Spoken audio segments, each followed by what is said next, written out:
కూటమి ప్రభుత్వానికి హరిరామ జోగయ్య లేఖ రాశారు.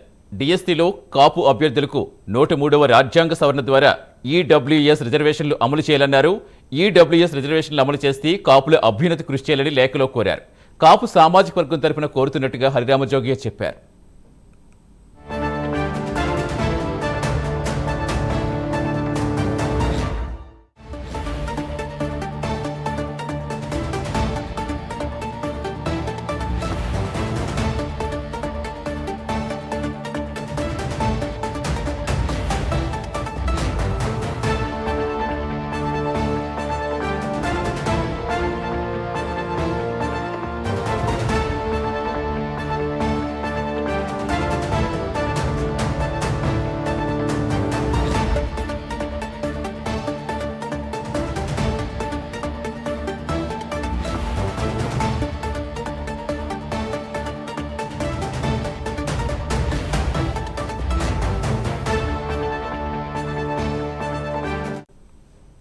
పూర్తి సమాచారం ఇచ్చేందుకు మా కరెస్పాండెంట్ ప్రసాద్ జనతా ప్రసాద్ ఇంకా జోగయ్య గారి లేఖలో ఇంకా ఏం పేర్కొన్నారు?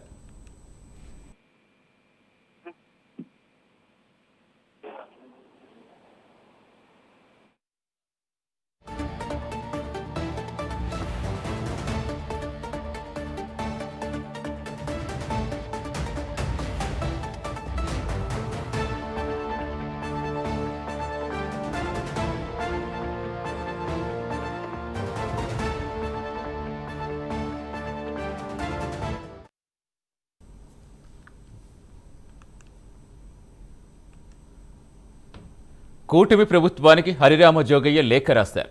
డిఎస్సీలో కాపు అభ్యర్థులకు 103వ రాజ్యాంగ సవరణ ద్వారా ఈడబ్ల్యూఎస్ రిజర్వేషన్లు అమలు చేయాలని తెలిపారు. ఈడబ్ల్యూఎస్ రిజర్వేషన్లు అమలు చేస్తే కాపుల అభ్యున్నతి కృషి చేయాలని లేఖలో కోరారు. కాపు సామాజిక వర్గం తరపున కోరుతున్నట్టుగా జోగయ్య పేర్కొన్నారు.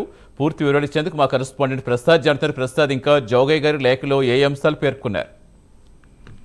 Thank you Satish.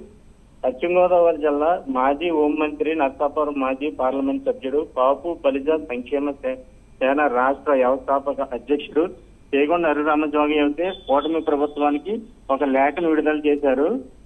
ఏదైతే డిఎస్సీ పేరుతో 16,000 ఉపాధ్యాయ ఉద్యోగాలు శ్రీకారం చుట్టారని కూటమి ప్రభుత్వం ఈ ఉద్యోగాలతో కాపు కులస్తులకు 103వ రాజ్యాంగ సవరణ ద్వారా ఈడబ్ల్యూఎస్ రిజర్వేషన్ అమలు చేయాలని జోగయ్య గారు కోరటం జరిగింది.